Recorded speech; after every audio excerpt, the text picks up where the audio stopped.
big pleasure of mine because I was reading over his experience and everything last night. I get to introduce Mr. Booker. So, Mr. Chaka Booker here is the Chief People Officer for the Broad Foundation and Family Office, which is dedicated to impact education, science, and workforce development. Extensive experience in leadership development, DEI, and talent strategy. He's a Pahara Fellow at the Aspen Institute, a Forbes contributor on leadership, there's this huge list here, and author of 2 books on hiring and career success. And just note, I ordered one of those, which should be arriving in a couple of days. He has degrees in economics and psychology from UCLA and an MBA from Stanford. Please help me in welcoming Mr. Chaka Booker. Thank you. Hey, great to be here. I feel kind of like Robert Tunde I was saying, where he's like, don't say all that. He's like, shorting. No, I'm not shorting. You did all this. I was going to cross off something. It's embarrassing. I don't just say my name and that's it. So good to be here. I want to give a couple words of introductions, some things that weren't mentioned there, and then I want to talk a little bit about the structure of how this is going to work, and then I want to lead us right into the content. We have about an hour and 10 minutes. So my name is Chaka Booker, Chief People Officer for the Broad Foundation and the Family Office. I started my career working directly in public education. So I worked in the after-school space. I grew up in LA, worked for LA Unified, ran after-school programs, taught science and math after school for about 6 or 7 years. Then went to grad school, and then after that got into adult education and did leadership development for about 16 years or so. So the things I'm going to share with you today, the things I'm going to teach you today, majority of them come out of that period of time where I was really deep on leadership development, working with folks that were working in school systems and helping them do better at interviewing, identifying talent, etc. The way this is structured is I'm doing 2 workshops, right? So everyone is, right? There's a workshop, then I'm doing a keynote, and then I'm doing a second workshop. Both workshops are the same. The keynote is going to be focused a little bit more on some of the data and where these practices come from and why they work, right? And that allows us in these sessions to focus much more on the practices. Because what I want is I want you to be able to walk out of here with something that you can use immediately. So if you were interviewing someone tomorrow morning, you could use the stuff that we're talking about here.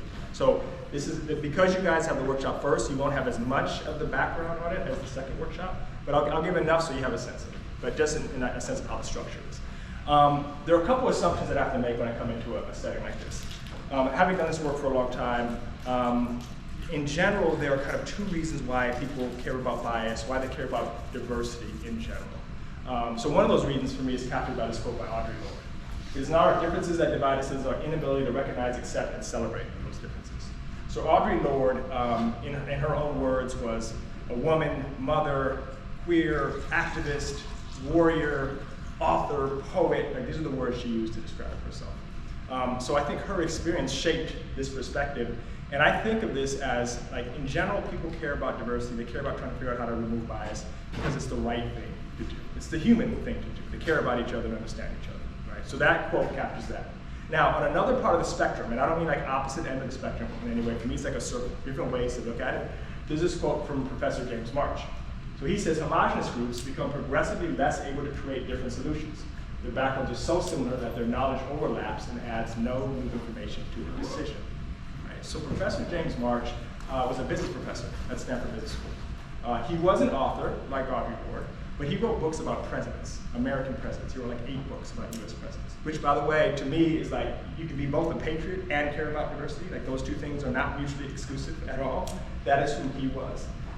He was a poet as well, but other than that, these 2 people are very different, like very different lifestyle. You know, like different race, different gender, different sexual orientation, like completely different people, but they come to the same conclusion, right? That diversity is a powerful thing, that it matters, that it's important, that we have to figure out how to leverage it. And I think of this perspective as leveraging into diversity is the smart thing to do. It's the prudent thing to do, right? So it's the right thing to do, it's the prudent thing to do. For me, it doesn't really matter where you are on that spectrum, right? The assumption I make, because you're in this room, is that you believe in one or maybe even both of those. Like, for me, it's both of them. I think it's the right thing to do, and I think it's the smart thing to do. So I have to come in at this space with that assumption, because otherwise we'll spend time, or I'll waste time, trying to convince you of something, and we only have an hour and 10 minutes, and I want to make sure you have practices, right? So I assume you're somewhere on that journey. Even if you aren't, though, right? And I'm not going to make you say, look, I don't actually believe in this diversity thing. Even if you aren't, I guarantee you the practices that we're talking about today will make sense to you. And you'll say, okay, that actually leads to better outcomes. So wherever you're on that spectrum, I make the assumption we're somewhere on that journey, and we start with the practice versus like, let me tell you why diversity matters. Let me give you a bunch of statistics, stuff you can go Google and find out on your own. There are a couple of assumptions I can't make. So one is, in a room like this where you all represent different organizations, different cities, different states potentially, I can't assume to know how you define diversity in your organization. We often think of race, we often think of gender, we often think of LGBTQ status, right? But this picture, and I picked these intentionally, these capture other definitions of diversity. There's disability, something we don't think about enough. There's age, right? There's religion.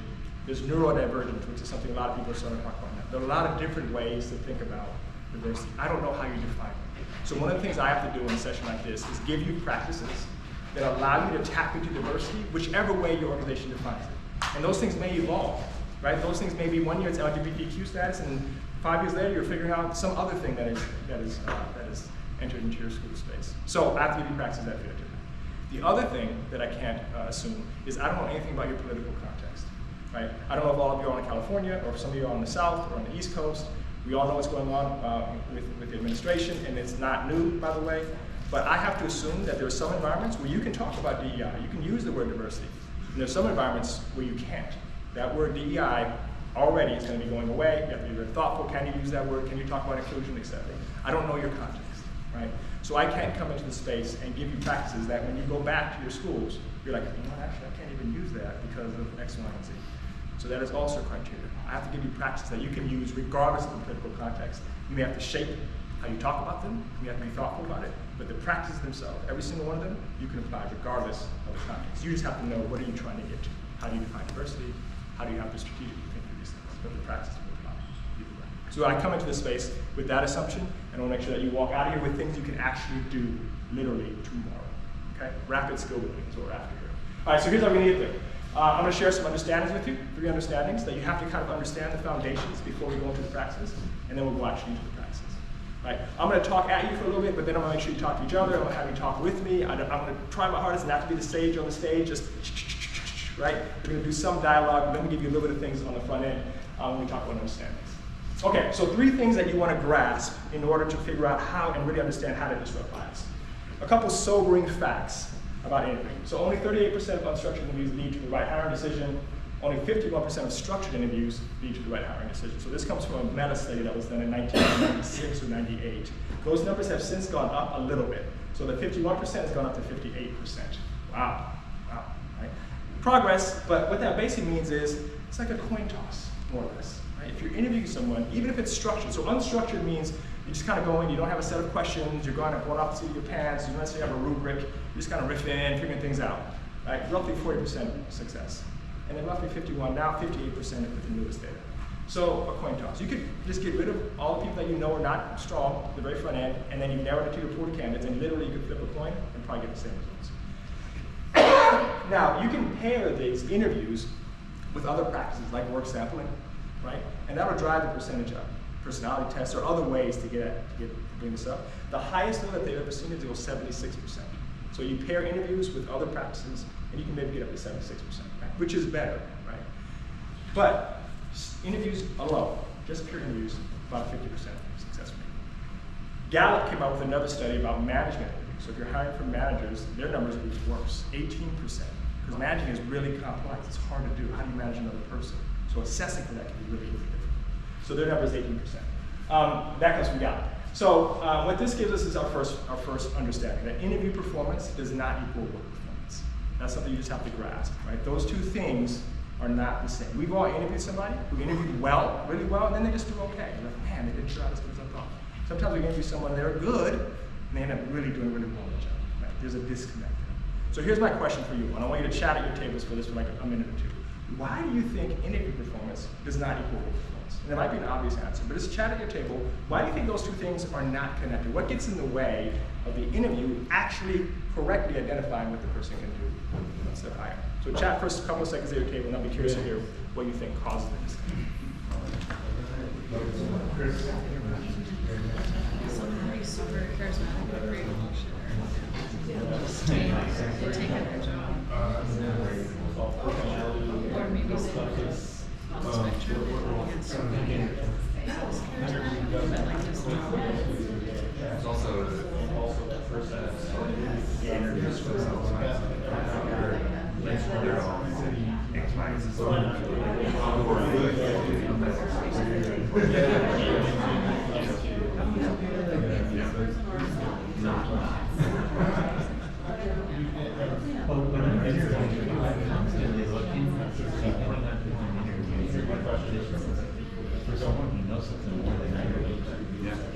better than me. And so how am I to judge or even figure out who is best to hire when I don't even fully, when I'm just looking for someone better?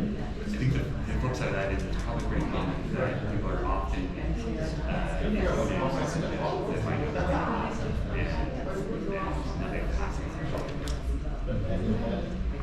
First understanding. All right, about 30 more seconds.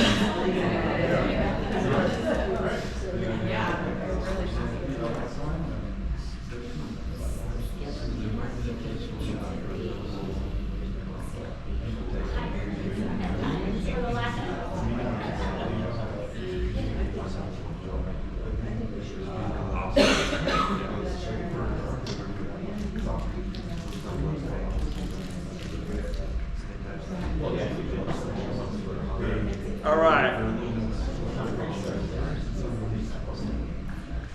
going to start at this table. I'm going to go to each table and just hear like one thought from the table. I heard at this table somebody's a bullshitter, so I just have to start with that. I appreciate that. Right? So tell me a little bit about that, and then any other thought from this table. We're just going to go around really quick. Yeah. Someone in their interview could be like very charismatic or a really like a professional bullshitter, and then not be able to do when they get the job. Yeah. So people are good interviewers, right? They are charismatic. They have good personality. They know how to answer questions, etc. Yep. Anything else at this table that came up? I don't want to speak for you. I thought your point was really interesting. But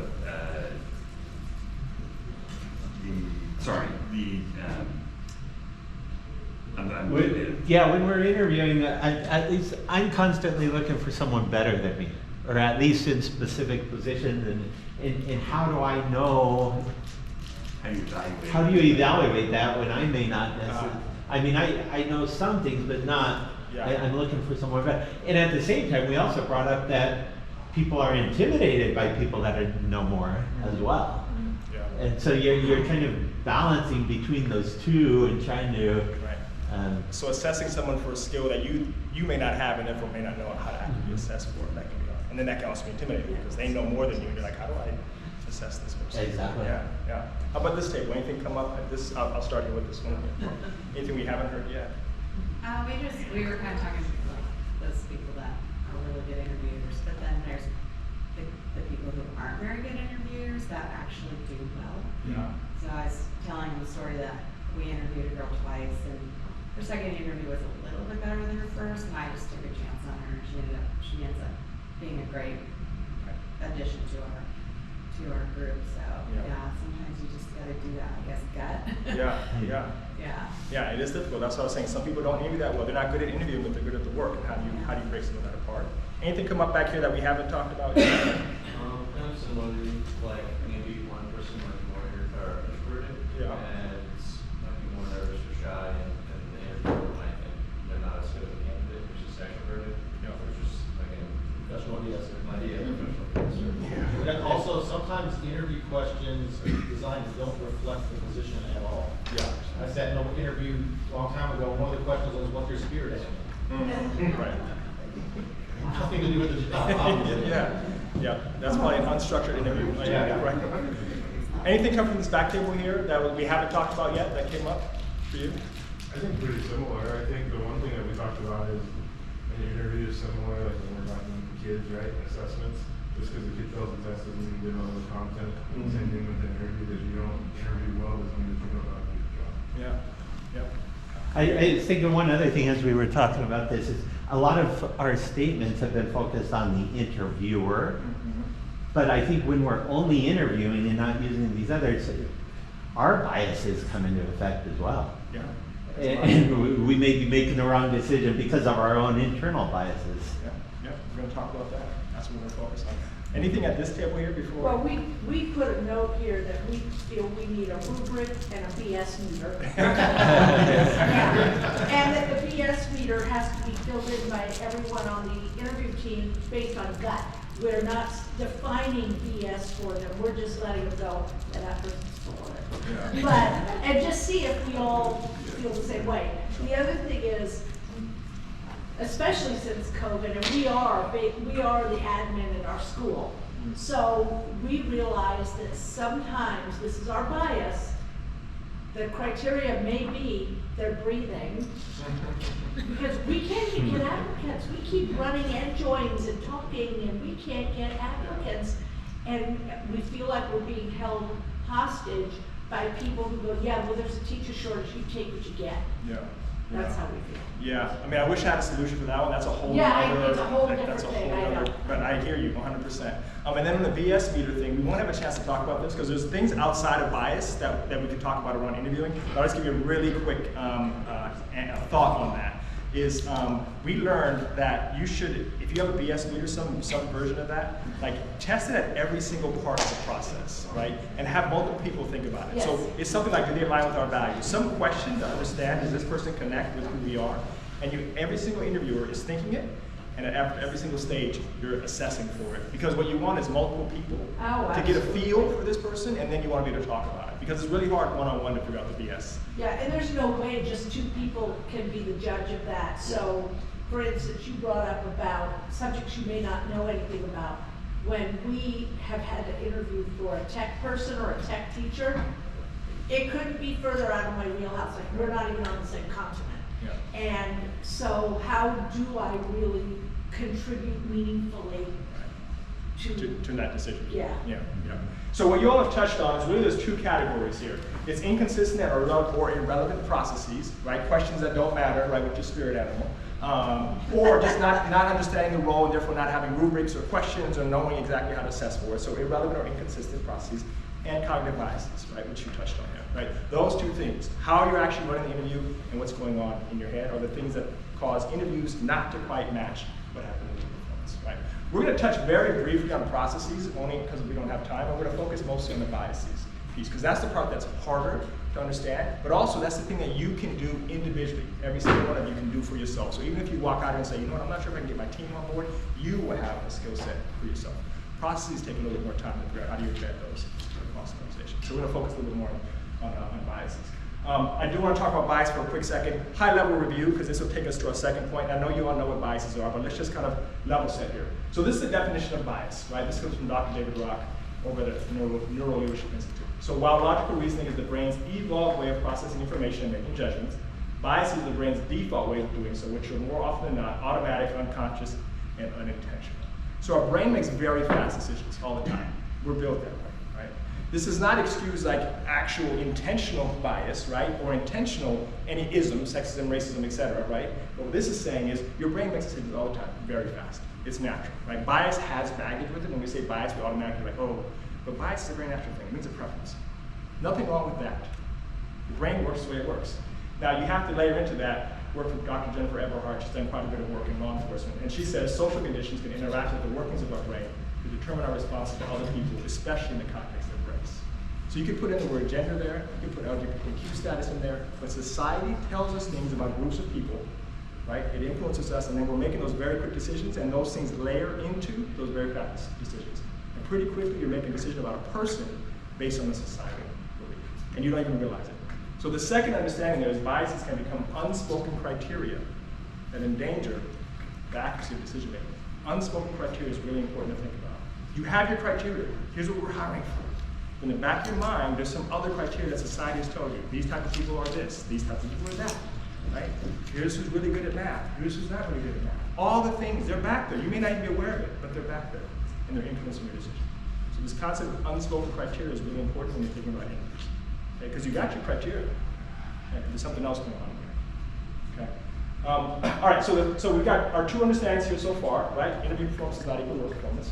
And you've got biases are part of that reason, and they're unspoken criteria. The third thing to understand is what your job is when you're hiring, right? You're not going to be 100% right. You're not going to get that 51% up to 100%. Never going to happen, right? Your job is just to do everything possible to increase the odds. So every single time you're trying to get better, you're trying to increase the odds, right? And that brings us to the third understanding, which is basically addressing biases doesn't lower the bar, it raises the bar. Because quite often when we talk about bias or diversity or any of those conversations, we're like, oh, we're lowering the bar, are we making exceptions, you know, what are we really doing here? But if you're having conversations about bias, you're actually making better decisions, right? All the research shows that, because it's part of what causes mistakes when you make bias. So these are the three understandings. They're going to underpin everything we talk about in a second here. The unspoken criteria, you're actually raising the bar if you focus on bias. You're just recognizing those two things, interview and work. All right. Any questions on anything there, because we're going to move into practices, yes? What is the definition of rights? How do you measure that? Yeah, great question. So this is where it gets a little bit tricky. So the first step, the top 38% and 51%. So they use they did meta research. So they looked at like 85 years of interviews and research on it, and they used productivity as the right hiring decision, and something they called average output or no output. Output over average output. So basically, productivity was measured by here's the average output and how much above that does this person produce. That production piece is a little bit tricky because it could be measured in different ways in different industries. And they also use sales for some industries, like just a pure raw number, right? So any industry you can measure sales. So that's something you have to be thoughtful about, right? Like how they measure right. But they did all the things statisticians would do and try to equalize it across industries. But productivity and sales. And then for Gallup, they had their own definition of what a strong manager was. So that's why for that one, I'm always looking like, man, that's a really low number, because they had a very specific definition of Gallup. So if you look at their research on that, they'll say, here's what a strong manager is, and they measure people against that. Right? So you have to take that one with a little bit of grain of salt. I always feel like that one's probably too low, but I've seen enough of it to know like there are a lot of mistakes when you're hiring for people. Yeah. Any other questions? Yeah. Was that for a single industry or like across multiple industries? Yeah, this one, the top one, the guy's name is Frank Schmidt. They did it like in 96, 98, and then they repeated it again in like 2016. And then layered in even more data and came out with similar results. Like some of the numbers had shifted and changed. They made adjustments because they had new ways to measure bias, 10 or 20 years later, et cetera. Similar results. Right? And what they found is you have to pair interviews together. You can't just do interviews, you have to do other things. You have to measure their work samples. You have to do personality tests. You have to do some other measure, because otherwise you're just going to get stuck in like the 58%. And in some industries that you can actually measure someone's like ability to do a particular job, like manual labor, you can just test what you do there. So they say labor. Different industries within it suggest that what's right can be unclear. For example, so if something works for a specific industry, let's say one hire is good in this industry, and the measurements are different there. The other industry, the other hire that is also good, it can be kind of different. From reading the actual research paper behind it, that's where and this is where I can't get the language right on the measure, but it's the output above average output. That measure somehow allowed them to measure across industries. Like, what's the average output in that industry, and was this person, producing above that or below that, and that was their measure of a good hire. So that helped make it contextual. But it's one. I mean, I'm sure you've seen the research papers. Like, it's like you got to read through it like 10 times. And like, okay, exactly what? Because that was one of the questions I had. Like, how are they measuring what a good hire is across 85 years and across industries? So there was 2 ways, and that was the one that they helped them measure across industries. Okay, so those are 3 understandings. So I want to say a couple words about processes, because we won't spend time here, but just to be clear, like, what do I mean when I say processes, right? These are things that you want to fix. For me, I think of this as 101, because in the organizations that I work in, the organizations I was working with across those years, like, we embedded this, and it became just like the basics of what we do. Not every organization does what I'm going to share here. Your organization may not do it either, right? But we won't have time to kind of go into these, because it's more complex, and it's a process thing versus just some quick takeaways that you can do. So structured and consistent interviews, meaning you have a set of interview questions, and every candidate gets asked the same questions, or very similar questions, right? Everyone's asking the same question. So it's not like if you interview with me, I ask you my own random question, then if you interview with the next person, they just have some other random set of questions. So you want to have a set of questions that everyone is going through. You can adjust those. There's always some questions that you can change for a particular person. It's something consistent and core that helps you assess for whatever it is you're assessing for. Someone mentioned rubrics a moment ago, right? Rubrics are really helpful. I hated rubrics when I was interviewing consistently, because I had to create them, and it was painful to create them, right? Like, what's a 5? And then a 4 is like just a little bit different. I'm changing like adjectives, right? And what is a 3? And then what is a 2? And then what is a 1? Nowadays, with ChatGPT, with generative AI, rubrics, super easy to make. You put in your criteria, you put in the questions, it will create a first draft. It's not perfect, but it's really good. You tweak it a little bit, and you have a really good, clean rubric, right? The rubric, by the way, doesn't mean it's like the thing that they have to hit a 5 or a 4. Rubrics are really helpful with debriefs, right? So you can say, okay, what did you give this person? I gave them a 4. All right, what did you give them? I gave them a 3. Now you can have a conversation based on something that's in front of everyone versus just something in their head. Right? So rubrics help align conversations, but they're really easy to make now. And then I used to hate making them, and a lot of people didn't have rubrics because it was pretty painful to make rubrics. Diversity of interviewers. This one is really helpful. It's not always possible in your organizations. That's the thing I've also faced, right? Working across many organizations. Like some organizations don't have the diversity inside to actually say, okay, we have a diverse slate of interviewers. Right? So you work with what you have, but if possible, you want people across the table from each other who understand their context. Right? It's also a great sign for the person who's being hired or interviewing to see themselves across the table, whether that's a race, gender, whatever it might be. So it's helpful. The thing to be cautious about here though, and some of this was our own research, was just because you have diversity of interviewers doesn't mean that those people aren't also biased. Right? So I'm black, so I'll speak firsthand. Like in our own data, we had black interviewers who were biased against black candidates in the same way anyone else was, because we all grew up in the same society and we're told the exact same things. And some of it becomes about class and socioeconomic status, etc. You see these same things. What was interesting was the bias was lower. It was much lower, and I think they've done similar studies for teachers as well. Like the bias can still be there, but it's much lower. But it doesn't solve it entirely. So you don't want to say, okay, we've got a diverse slate of interviewers, and haven't thought about the other pieces as well. You have to figure out how to squeeze out bias to make really good decisions. Okay, so that's really helpful. And then finally, accountable and transparent. So in some organizations, decisions get made, and no one knows how it got made. Right? Like somebody gets hired, somebody interviews, we don't know why. Somebody made a decision in the back office. Nobody's name is on like the forms, interview questions got turned in, I don't know who said what. So as much as possible, you want to have some kind of accountability and transparency, right? Interview forms with people's names on it, have a debrief, we have to talk about it. People say, here's what I thought. That can help push out bias as well, right? So I say this because to me, this is 101, but this isn't possible in all organizations. All places aren't here yet. So as much as I'm like, oh yeah, this is really easy. It took us years to kind of build this out and make this the standard across organizations we work with. But this is what I mean by processes versus what we're going to talk about in a minute when we talk about biases and how you rank those. Right? This is like systems that you build through your teams. All right, let's talk about intuition. Can you trust your intuition?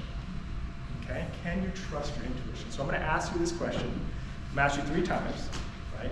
The first time, if you say you can trust your intuition, and you say yes, I want you to raise your hand. I'm going to ask you again. If your answer is no, raise your hand. And if your answer is it depends, raise your hand, all right? And there's no judgment here. Like you may say yes, and I'm like, cool, great, wonderful. I'm not gonna call you out, right? But this is a question for you, and it's not rhetorical, not like, hey, can people trust their intuition? I mean like literally, like you, right? Like, can you trust your intuition is the question, like specifically you. So, right, can you trust your intuition? If you can trust your intuition, yes, raise your hand. Yeah, it's okay, let's be proud, raise it up, don't like, yes, man, my intuition is never wrong. Okay, all right. Okay, so a couple hands up. Okay, it's good. All right, can you trust intuition? If your answer is no, like you know you can't trust intuition, go ahead and raise your hand. No, I cannot. All right, okay, cool, no judgment, I'm not. All right, last time, can you trust your intuition? If your answer is it depends, raise your hand. Okay, all right. I'm gonna try not to judge, right? But that's the right answer, by the way, it depends. So luckily there's a lot of research on intuition, right, that says both things, right? So this book called Blink by Malcolm Gladwell, he wrote this, 10 years ago, at this point, maybe 15. In short, he says you should trust your intuition. Like make those snap decisions, you should trust it, right? So there's research that says yes, trust your intuition. So if you said yes, you're not wrong, I'm not saying you're wrong. There's tons of research out there, articles written all the time. My wife is a licensed clinical social worker, she works for at a Unified. So I have these magazines in my house all the time, right? And always there's some article on intuition and instinct, et cetera. So a lot of stuff you can just gather from there. And then there's a ton of research out there on how the brain works, on intuition, et cetera, right? So we pour through all this stuff and try to figure out, okay, how does the brain work? How does intuition work? How does bias work? There's a couple things I want to share with you. Like if you read through all these things, there are a couple themes you consistently will see about intuition, right? That help us understand these practices. So the first one is good intuition in one domain doesn't guarantee good intuition in another. So this is where you gotta be careful. So the folks who said yes, you're probably remembering when your intuition was good, but it doesn't mean because your intuition is good in this place, that it's also gonna be good somewhere else, right? And the tricky one for interviewing, by the way, is sometimes people are really good at their job, and we assume they're gonna be good at interviewing for that job. That's not always true. It depends on how long they've been in their job, because sometimes they can forget what it was like to be in the beginning, right? So they're judging the person on where they are now, versus like 15 years ago, you were this person who didn't know anything. So you have to be careful about that, right? Good intuition in one domain doesn't mean you have it in some other domain. So first thing that all the research says about this. This is where you have to be careful. Once intuition hits, we cling to it despite the dangers that can be influenced by cognitive and social biases. Intuition is really impacted by what the world tells us. That's what I was saying a moment ago about Dr. Jennifer Eberhardt's work, right? We have intuition, but we're also being told things all the time, and we don't even realize that those things are wrong. So you have to be thoughtful and careful about our intuition. Research shows weather forecasters, test pilots, and chess masters had more reliable intuition than psychologists, admissions officers, and judges. So I want you to talk at your table for a second. Because now we're saying there's certain categories, certain jobs where you actually can have good intuition. Like that whole group of people have better intuition, more reliable intuition than psychologists, admissions officers, and judges. So at your table, just talk for a minute. What's the difference between these two groups? I got a question now. Yes.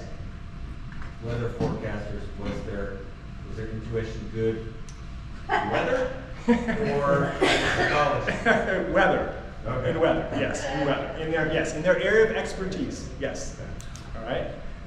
So just at your table, why do you think you could have this kind of thing, right? Some groups are really good, their intuition, and other groups are not as reliable. So just chat with each other for a minute, and I'll be curious to hear what you say. I'll give you like 2 minutes. What's possible? I once read something that said our intuition is actually your brain over a course of time collects these like slices of information that patterns. So chess, pilots, they see the same patterns over and over. So they have a different brain Super kind. Just at the last year, yeah. so psychologists deals with someone who shows versus something that is. I'll give you 1 more minute. Closed systems, like the weather has patterns and that's why I look at Too many variables. although weather forecast is good work.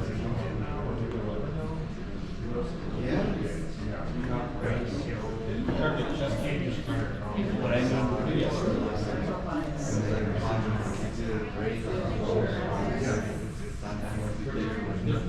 All right. That's why they have observable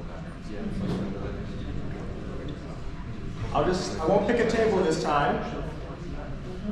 Anyone want to share what they thought at their table? Yes. With psychologists, administrations, offices, and judges, like maybe you're rejudging maybe rather than action. Okay. And weather forecasters, like chess masters, they know a formula they follow, and it's like math. It's usually the same answer every time. Okay. Versus like I want to say almost. Okay. Great. Other thoughts? Yep. And just gather your perspectives. Yeah. I was saying earlier, like forecasters, pilots, and chess masters, they have to deal with facts, right? They have evidence of previous intuition that they've used and why it didn't work, so now they are in the same situation. They have ideas on how to do it. So the other group deals with people, and so you can't predict people because whether you made a decision based off of intuition in one scenario, if you try to do it again, you can't because you're someone who's going to try to. So it's not the same. Yes. We said basically the same thing, and then with the psychologists, the officers, the judges, whatever, they're also dealing with a lot of emotion. And so while the first 3 have a tangible outcome, there's going to be an accountability by just the facts of how it plays out, the others are possibly feeling that they can influence the outcome themselves, depending on what they decision do. they make. Yeah. Interesting. Yeah. Yeah. And I'm gonna come back to this. I'm gonna see if there's anything here, and then we'll come back to you. Anything at either one of these papers? No pressure. If something else came up, yeah. I read somewhere that intuition is your brain like slicing information over time and collecting this subconsciously to recognize patterns. So it allows you to predict the future. So weather forecasts, test masters, chess masters, they see these patterns so they can recreate and use their intuition to win or predict something. Like they're software engineers, so they also have good intuition and they can predict patterns that happen. I think with psychologists and mission officers, there's a bit more variables in there. But I also believe you can have good intuition as does other people too. Yep, yep. One last thought. The first three, they get their feedback immediately. I know if my intuition is right or wrong right away. Whereas the last three, if they ever do find out that intuition is right or wrong, it's probably way down the line. It's not hard to enforce it. Yeah. So this last point, interesting, this is what we're going to talk about, right? Because it comes down to the things you all talked about. One of them is about people, which are much more complex, hard to figure out, behavior, right? And the other one is more like patterns. You can get feedback quickly. So I'll reveal kind of the other half of this. Outcomes in the latter are fuzzier and play out long after a decision has been made. So when you're dealing with people, if you're a judge, if you're an admissions officer, if you're a psychologist, whatever decision you make in that moment, you may not find out if you're right about that person. You may never find out, right? I mean, if you're a judge, you may never know what happened to this person unless they happen to show up in your court again, right? So if you're operating off of tuition, you have no feedback. The same applies to interviewers, unfortunately. Quite often we interview, and we may not know how well that person does for another 6 months or a year, right? Because it takes a while to see their performance. And by the time you do, you won't remember what you were thinking when you interviewed and you worked off of that hunch or whatever it was, right? So that feedback loop is really important. The relationship between reflection and intuition illuminates the central element of decision making. To make strong decisions, you must think about what you're thinking about. Weather forecasters give an immediate feedback loop. If I think it's going to rain tomorrow and it doesn't, all right, well, okay, I got to make some adjustments in my intuition, right?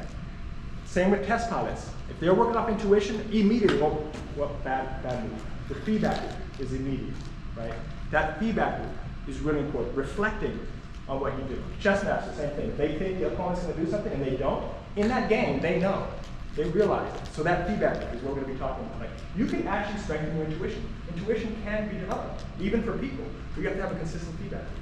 Right? Like my intuition, I've interviewed more than 3,000 people. My intuition as an interviewer is probably stronger than somebody who interviews 5 people a year.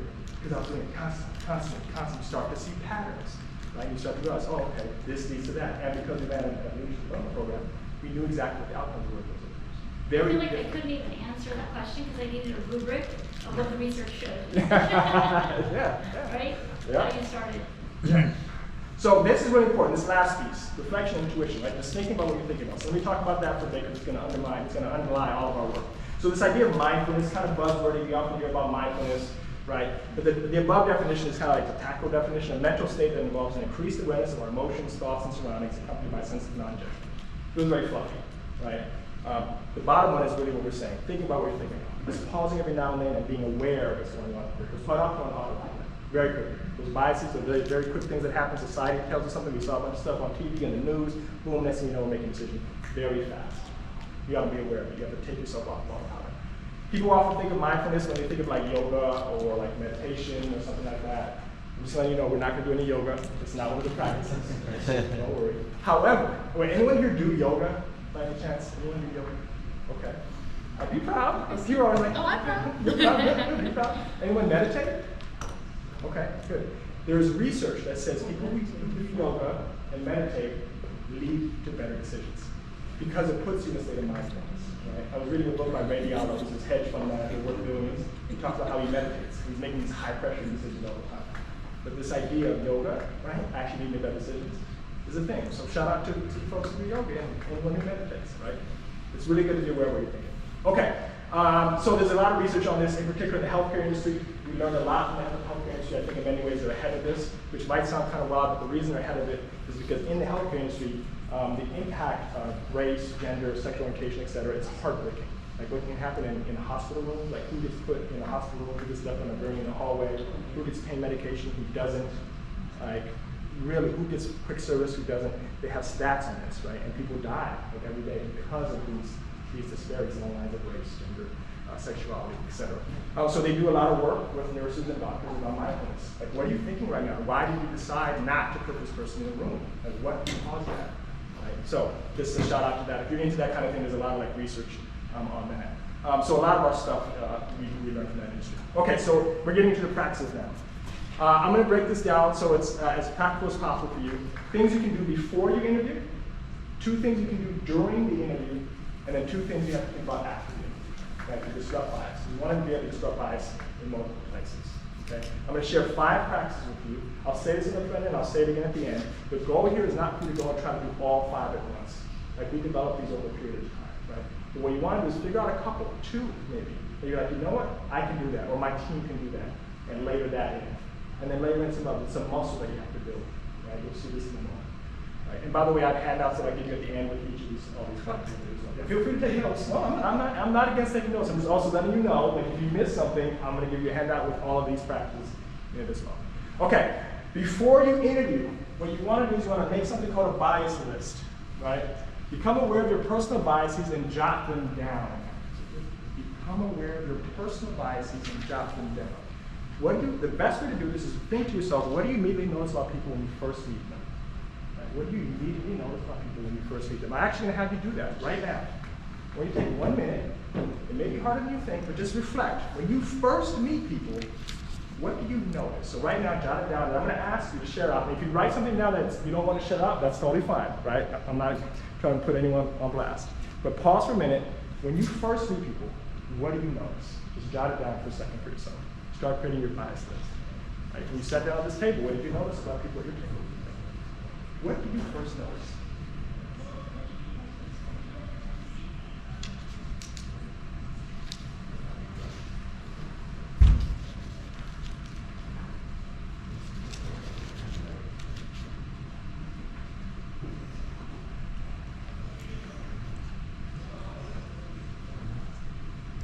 Meet someone for the first time, stands out to you.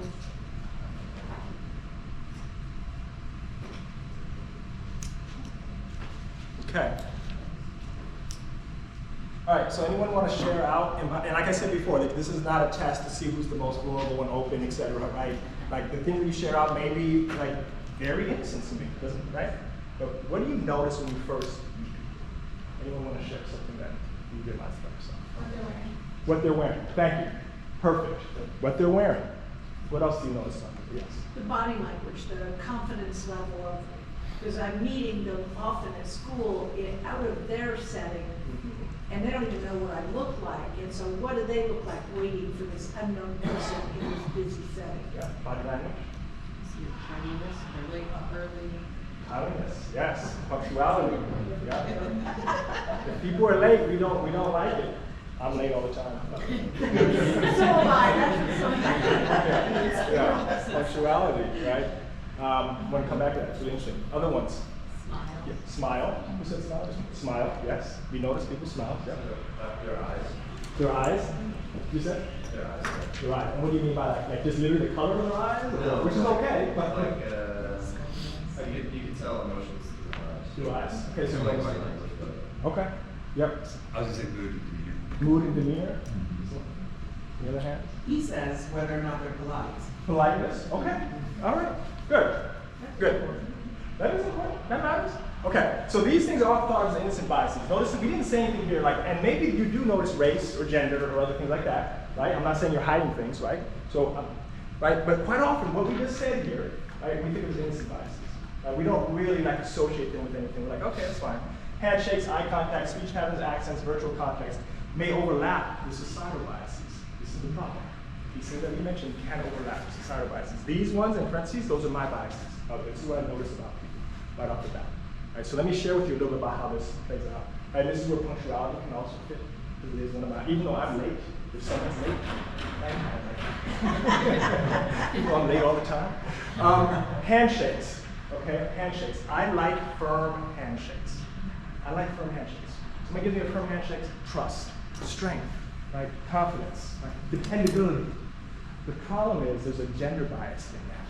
Because in general, not always, but in general, men give firmer handshakes than women do, in general, right? Therefore, the very first, not in your experience. Okay, what, in my experience, totally fine, right? This is my bias, so you have to know your bias, right? So the very first thing when we were meeting people in person in an interview is a handshake. Virtual is a little bit different now, though, right?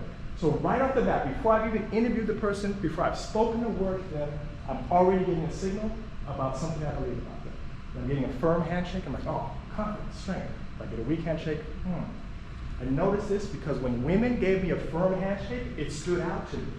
That's when once I realized this and jotted it down, I started realizing, oh, when I get a firm handshake from a woman, oh, all right. I didn't expect it. Right? I was like, okay, she's strong, she's confident, right? There's no relationship between handshakes and the job that I'm hiring for. It's irrelevant. Unless we're doing like a chin-up contest, or like the person gonna be a fitness instructor. Yes. Well, is there a relationship between strength of handshake and like confidence? I haven't noticed it. I mean, like, I'm sure psychologists study this, right? Like, Yeah. where do people learn a firm handshake? Because that's the advice that I always get, right? Yeah. Walk in, straighten up, give me a firm handshake. Yeah. Send a signal right off the bat. So I don't disagree with the signal that it sends. The question for these things, we'll come back to this in a minute, is it relevant? I'm not saying that it doesn't send a signal. I'm getting that signal, right? It's not like when I shake people's hand with people now, I'm like, oh, that doesn't mean anything anymore. But I've learned to be like, oh, okay, this is something I have to put aside. Like from the very beginning, I'm already making a decision. Right? So there's a gender bias in these things, even though they seem innocent. Eye contact is another one. I'm not sure if this is what you meant, right? But eye contact is a tricky one. Right? In our Western culture, like eye contact means trust, like you're supposed to make eye contact. In other cultures, like you're not supposed to make eye contact with people that are older than you, right? It's a sign of deference. If somebody's in a position of authority, you don't make eye contact. If someone's introverted, just because of personality, they may not make eye contact. So I judge people, right, on my culture that says eye contact means trust, and in their culture, it's actually showing me respect by not making eye contact. Now I'm just like, oh man, this person's not trustworthy, they're shady, but they're even looking at me in the face. No. It's the actual opposite of that, right?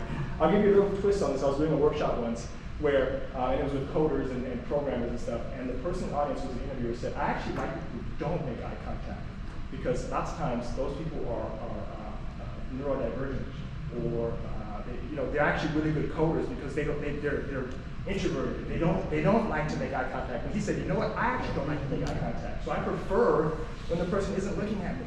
So he had the opposite experience, right? His definition of eye contact was completely different than mine. He was like, I've learned that people who don't make eye contact are really good coders. That's what I need. I don't need them looking at me. So we have to be aware of these things and these associations we make, right? Sometimes it's cultural. Speech patterns and accents, I think that was relatively straightforward. Virtual context is something I started to be aware of for myself. When I was interviewing people, I would notice what was in the background. Right? Like interviewing people on the screen now, I would notice like if there's a bed in the background, or a bicycle, or the kitchen, and and I'm judging them already on their house. I'm supposed to be like interviewing them, focus on them, like with the questions, and I'm like, why is that bed unmade? But doesn't that also say something about them? If they're going to go work with a family, right? Yeah. You want to make sure they're representing your team and your school. And if they're going to do an interview with, stuff behind them and not thinking about their situation, that kind of says something about it. Yes, this is all about why is it relevant. The question would be, is it relevant? I interviewed a person once, and they had a lizard on their shoulder. I just didn't think there's any reason. There's no way I could make that relevant. Right? So, right. So let me. But these questions you're asking though is why you have to put them down. Like put them down on paper. And the question is, like, become aware of professional biases. By the way, is the other one that you can do, because we all have professional biases. Specific colleges. Like I like people that went to UCLA because I went to UCLA, and therefore like that person must be great. And there's not people at UCLA who are not great. Particular majors, resume styles, the way a resume is written can sometimes automatically influence you. Like it looks, I like the way that resume is written. Communication styles, etc. So you want to be aware of those things, jot them down, right? Are your biases relevant? This is the question that you come about. I can't tell you that. You can tell yourself that. But you want to just know what are the things that really, at the very front end, I'm already thinking about them, and I haven't even the person yet. Right? Are they relevant or not? If they are, fine. I'm not saying eliminate it. I will never tell you that that first impression, whatever it is wrong. Because I don't know you and I don't know your context. What I will tell you is put it down so you're aware of it. And then think, does this overlap in any way a societal bias or a bias that really is not helpful at all? Because that's how these things treat them. Right? It's not always race, gender, straight up. And again, those things happen 100%. We know those things happen. But quite often, it's these other things that happen as well. And next thing you know, making decisions along the lines of race or gender or class. All right. Got to be aware of them to control them or not to control you. If possible, share your biases. This is really dependent on the context of the organization. The organization has a lot of context or a lot of trust in it. We would always share biases with our co-interviewers so they can kind of keep us accountable. Like my co-interviewers know, like I like handshakes, firm handshakes, right? Those kind of things. They're aware of eye contact. They know what my biases are. I know what they're saying. Okay, let's keep moving. During. Park your first impression. It's related to what we just talked about, but it's a very specific practice that can happen in the moment as well. So now you know in advance kind of some of the things that will influence you. When a candidate walks into the room, right, you want to practice noting what you immediately think about this candidate's potential to be hired as well. and you ask yourself, what does Ken interview on? We trained our interviewers, right? And you have your interview packet. Within the first minute, when the person comes in, you shake hands, you haven't even started asking any questions yet. At the bottom of the interview packet, we had a line like this that said, yes, I don't know, and no. Very simple. Yes, I don't know, and no. At the bottom, right? Within the first minute, all they're doing, all you're doing, is just putting a little X on wherever you are on that spectrum, right? You may be being yes, you may be being no. What you really want to be is I don't know, because otherwise why are you interviewing them? And what you're going to figure out is you have an opinion pretty quickly, right? You have an opinion. It may be based on the resume. It may be based on something you saw on LinkedIn. It may be based on something physically about them that you just saw. But you're going to have an opinion pretty quickly when you have an opinion. What you want to do is you want to park it. Right? The important thing here is you're parking your first impression. I'm not saying eliminate your first impression. I'm not saying your first impression is wrong, destroy it, because I don't know you and I don't know your context. Your first impression could be right. I want you to honor it. I want you to actually capture it. Treat it like a data point. Put it down. Then you're going to put it aside. So what you have to do here is to put it aside, you come back to it after the interview. Treat it like a data point. You just don't know if it's an actual, effective, relevant data point. So what you're doing here, and a lot of this work that we do is based on a book called Thinking Fast and Slow, where they have system 1 thinking and they talk about system 2 thinking. System 1 thinking is very fast, very quick, intuition, first impressions, that's what those do. But as we mentioned earlier, they can be impacted by societal beliefs, so they're dangerous. They can make good decisions, but you gotta be really careful. First impressions are in that category. What this practice does is it takes a first impression, you put it on paper, you get out of the way. It's like you're tricking your brain. Yep, got it, data point, thank you, put it down. Now let's interview this person. Come back to it later during the debrief. And now you can say, hey, you know what, I had a first impression. You're taking that unspoken, you gotta remove the unspoken criteria. You gotta say, I have a first impression of this person. Anyone else have a similar feeling? Right? Or my first impression actually went away. Or I continue to feel this way. But you wanna have a space where you can actually come back to it. Not every organization has a space where you can talk about, talk about things openly like that. But as a minimum for yourself, you're training yourself to park it and then come back to it later. So it doesn't influence. You have to pause it. You have to. That's the first impression part. Any questions about that? You can do it for yourself. You can either create this for your organizations. At a minimum, I say if you're interviewing someone, just put a line at the bottom and put a Y in the middle. That's it. And just capture it. Honor it. Again, what we learned was I can't tell you that you're first impression is wrong. I don't know you. And I'm not going to stop your brain from doing it, and you will have a hard time trying to stop your brain from doing it. So capture it. And then come back to it. System just thinking. Hold and reset. There was research on interviewers that showed that 25% of interviewers make their decision within the first 5 minutes. 60% of interviewers make their decision within the first 15 minutes. 60% make a decision within the first 15 minutes. So here's my question to you. What do you think they're doing for the remainder of the interview? If you make a decision in the first 15 minutes, you got like another 45 minutes to go, let's say even 30 minutes, whatever. What do you think the interviewer is doing during the rest of that interview? Any thoughts? Nothing. Nothing. Nothing. I like that. They're looking for confirming evidence. Confirming evidence. Confirming evidence. So you're either tuned out, because you're like, already read my mind. We've all been there. I've been there. I'm just like, okay. Or you're looking for confirmation. Confirmation bias. Right? That's really dangerous. You are no longer collecting data. You've made up your mind. Right? So the way you break that apart is you have to know that during your job, during your interview, your job is not to make a decision. Often in interviews, we think we're trying to make a decision. We're going to hire this person? No. You're collecting data. You're collecting data. The decision gets made later, right? But not during the interview. Okay? It's just a confusion about what we think we're doing. You want to you're interviewing because you want to hire this person or not. You're not making a decision. All right, so the way you do that is hold and reset. Right? Hold your assessment of the candidate. Don't form any decision until after the interview. So you just have to train yourself to do that. Okay, I'm not deciding yet. I'm gathering data. Right? The best way to do that is to reset after each question. So this is the muscle that you have to kind of build. It's really hard to do this. So what happens is, I mean, we've all probably been there, when you interview somebody and like they bomb the first question, and you're like, oh my God, this is going to be God. Right? And then you're already doubting them. You're doubting them on the next question, and then the next question. And you can have what's called a horn effect. Where like they don't do well at the beginning, you're just kind of like, goes down. Or if they knock out the box in the first question, it's called the halo effect. Like, oh wow, I like this person's good. I like them when you give them the benefit of the doubt. But each question actually should be assessing for something different. Now, I don't mean to follow up questions. I mean, like literally, if you're asking a question about teamwork, and they don't do well in that question, what you have to do is reset, go back to neutral, because now you're asking about strategic planning, or whatever, whatever other criteria you have. Each question should be neutral, gain the data, right? Good or bad. All right, neutral, gain the data, good or bad. Otherwise, you have this cascading effect. So you can think about it, you already had some kind of bias in your brain, you weren't aware, innocent or not, you already have an impression before you even shook hands, right? First impression, you're already going in a direction. First question, they don't do well. Next thing you know, 5 minutes, you make a decision. That's how decisions are made in 5 minutes. Right? Just like that. Right? So this hold and reset is really important. It's a muscle you build. I'm not making a decision, gathering data. Gathering data. Anyone here have a statistics background? No? Okay. So in statistics, if you ever took it, you have this thing called independent events. So basically, like if I roll dice, if I roll 1 dice, that has no effect on whether or not I roll the next dice. What happens in the next dice? So if I roll a 6, when I roll this next one, it could be a 5, it could be a 6, it could be a 1, it could be anything, right? These two things shouldn't affect each other. You want to think about interview questions the same way, right? This interview question, how well they do here, should not affect my judgment of the next one, and it shouldn't affect the judgment of the next one. Unless there are follow-up questions, right? Follow-up questions, then they do matter, right? But if I'm done with these questions, go to the next one, reset. Now you're collecting data.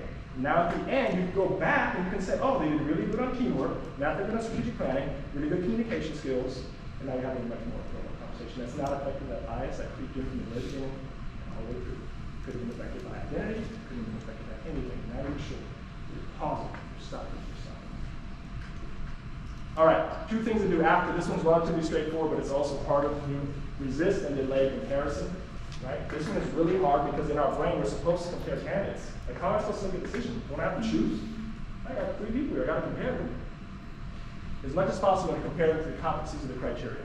You just want to try to keep that in mind. Can they do what I said they're supposed to do? Right? So if you have, and hopefully you have competency criteria, but as much as possible, you want to compare them. Now here's the reality of this stuff. Because I am a realist, I'm a practitioner, this is stuff I do, right? You want to stay objective as long as possible. Because at some point, you are going to compare. And our brains actually compare. The way we make decisions is something called social comparison. Like we compare things to help make decisions. That's also natural. Right? So again, you can fight your brain only for so long, and then somebody is going to lean in like, okay, this is how my brain works. So you want to stay objective as long as possible, meaning like the first couple of interviews, you're not really comparing people to each other yet. You're eliminating those that meet the criteria, they can't do the job, etc. And again, I'm making some assumptions that you got enough people to compare. Right? You may not have enough people to compare. Yeah. Like, you know what, I just got to take this person and cross my fingers. So stay objective. And then once your choices have narrowed to the point where you have to compare, then you can layer in the subjective stuff, your personal preferences, whether you like them, personality, etc. There are other things that are going to come into play. And we never want to eliminate those things. We just want to put them in their place. So you know that you're actually having a conversation about that. You can actually say, okay, I actually like this person's personality, right? Or I like this. But now you're taking it out of unspoken and you're actually talking about it. And now you've created a space where people can say, but is that relevant? Right? You're creating a space where people say, like, how much does it matter that their personality is X or Y? Like, what's driving that? Or you may say, like, you know what? But you may like them, but they're not actually going to work with you. They're working with this person. How are they going to interact with that person? It allows a much richer conversation about these subjective things. So you're just trying to put that on pause and give it its own place. Right? We learn, like, you don't eliminate these things. Like, you're supposed to, like, some of the advice is, like, try to eliminate those things. That's just not how your brain works. Right? Put it aside and then try to have a conversation about it. So you want to delay comparison once you get to a point where you can actually talk about it. All right, final practice here in 10 minutes. Culture fit. This is something that often comes up at the end during debriefs or conversations, like, is this person a fit for our organization? Is it fit to our culture? Right? And the answer is, no, not quite, or no, I'm not sure. Right? So this question here, is this person a culture fit? There are a lot of people in this work that I do, around bias or inclusion, who say we should completely eliminate this question. Right? We should not ask this question at all. You may hear this with some folks. Let me start there with you for a second, because I don't disagree with that. I'm going to go in a different direction. But why do you think this is not a good question to ask? For the folks, there are people who say, like, we should just completely stop asking this question. Why do you think we shouldn't ask this question? Any thoughts on this? Why? Your question is, why should we ask this? Why should we eliminate it? Why is this a bad question? Why is this a troubling question? Yeah. Maybe you have a toxic culture Okay. yourself. It assumes the culture is strong in the first place, right? So, and I'm going to touch on that. Yep. Other thoughts? It's a blunt instrument. It can be used to eliminate anybody's trying to reason. It's very suggestive. Yeah, it's very subjective. It's not like, it's really hard to define what your culture is. Most places couldn't really articulate what their culture is. So it's fuzzy. It's an easy way to go, I don't quite fit. But it won't. Maybe it's a toxic culture, maybe the culture is a problem. It's too good for us. Yeah, we don't deserve them. We don't deserve them. We're not going to do this today. Right? Or you just haven't even defined your criteria. This thing becomes a criteria. Like, what is your culture? How do you define it? So what happens with this question is it becomes a fuzzy gatekeeper. It's just a way to kind of keep people out a little different. It will make you feel uncomfortable. Right? And you're like, they're not going to quite fit in here. Right? And that whole won't fit in here. Could be race, could be gender, could be sexual orientation, it could be a rank, it could be disability. There's a whole bunch of things in there that can fit, right? That you're just not quite comfortable with them. I remember I interviewed someone who had a disability, and I could feel myself being uncomfortable, right? I could like literally feel it. I had to use all of like this, and by that point I was like a skilled interview, and I was still like trying to use all of the things I learned to like, okay, put that aside. I keep reminding myself, because I don't interview people with disabilities often, right? And it was an apparent disability. And we ended up hiring a person. They ended up doing great, but it was, man, I could literally feel my discomfort. And if I didn't have any training, I probably would have been like, still see the person fitting in here. Because I wouldn't have said out loud anything about this. I wouldn't have said, I just went, I'm just not sure that they would work here. And I just can't see it, without actually. So this you have to be careful with this question. Agreed. The problem with it, in our experience, was we do know culture matters. Like, culture does matter, right? All organizations say you gotta have a great culture. Culture beats strategy for practice. So in some ways, by eliminating this question, you're eliminating something that is important to your organization, right? Even if your culture is toxic, right? It's there, and you gotta be thoughtful. Will this person do well here in this organization, right? So in my opinion, you have to ask this question. The thing is, you have to ask 2 more questions. So you actually have to spend more time on this, not less.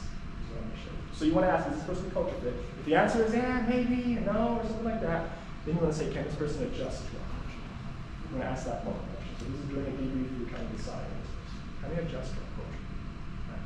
The reason this is important is because the question, is this person a culture fit, pretends as though this person is static and can't change. Every single one of us has adjusted to a culture, to a manager, to a team. Every single one of us has done that. Right? That's how we are as people. You're always adjusting. Yes? Doesn't the question also beg the situation of this means our culture can't evolve?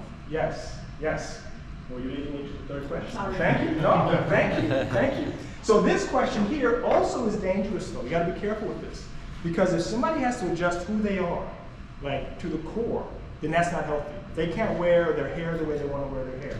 Right? If they can't wear the religious garments that they wear because of their religion, if they have to hide who their sexuality, if they have to change those things, like they have to really start changing too much, adjusting, covering is the word for it. Like when you have to cover who you are to go to work, that's not helpful.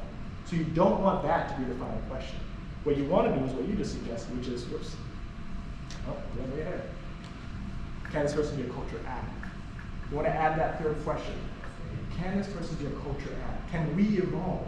Does this person have something that maybe we're not comfortable with, we're not quite sure about it for whatever reason, right? But it actually makes us stronger, right? Or we need to figure this out because maybe our culture is not that great in the first place, so we're judging them on something, right? And this person actually can help us get there. So this series of questions will open doors, right? It will help you find talent that other organizations are passing on because they're just stuck with the culture fit question, or they're not asking them to go home. The great thing about this, though, also is it tells you a lot about your culture, right? Because you're going to start to have these conversations like, oh, what we're really talking about is so-and-so and the way they lead their team. Or, oh, we're really talking about this toxic culture that we have, and they're not going to fit into that. And maybe that doesn't mean you say yes, by the way. You may not say yes to everyone because of this, but you're going to start to realize, this whole culture thing, there's some other work that we need to do here. So you start to learn a lot about your organization when you spend a little bit more time on it versus eliminating it. Right? So if you're going to ask that question, ask a couple follow-up questions. You get a much richer experience. Right? You start opening doors for people that you can have before. Okay, recap, right? This is the process, and I said this to you at the beginning, right? You're trying to figure out at the very beginning how the biases start in the first place. We're doing some things during the interview to disrupt them, just giving away little things, part of that first impression, like hold and reset. Then afterwards, when they can creep in again during the debrief, let's try not to compare, right, too soon. You are going to compare. Don't compare too soon. Always compare the criteria. Create a space for the subjective stuff. It's okay to talk about it, right? You got to talk about it, but know what you're dealing with, right? And then get rid of some of that fuzziness, right? Other ways, like, oh, this is another type, so kind of eliminate. So you're disrupting along the way. Pick a couple. Pick one or two. It's a muscle that you build, right? And you get better at. Layer in one or two. Start using it as a practice. People get comfortable with it. You get comfortable with it. Layer in another one. And pretty soon it becomes just how you interview along the way. And the beautiful thing about this is not only do you get better talent and a better sense of your talent, you start to get a better sense of who you are. Like, I started noticing my biases. I started noticing that I was making decisions very quickly. Even outside of the interview, I just now notice when I'm making decisions very fast because you become aware, right? Because you're being mindful, you're thinking about it. Right? So there's a real gift of this kind of stuff, this view as an individual.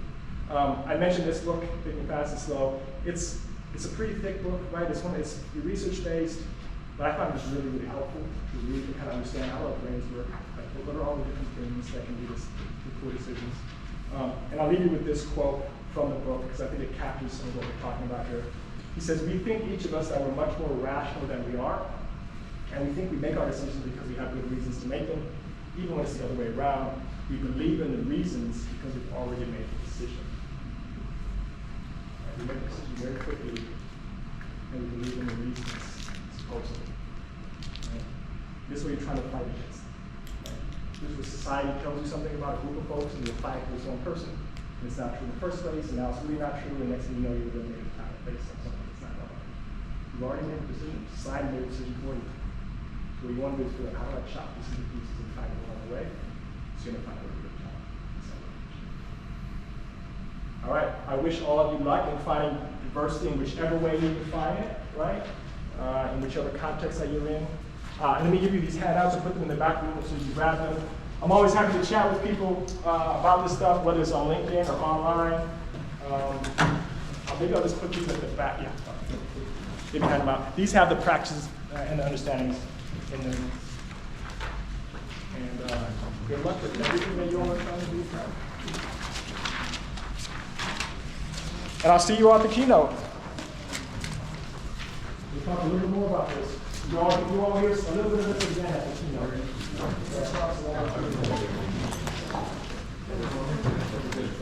Nice to meet you.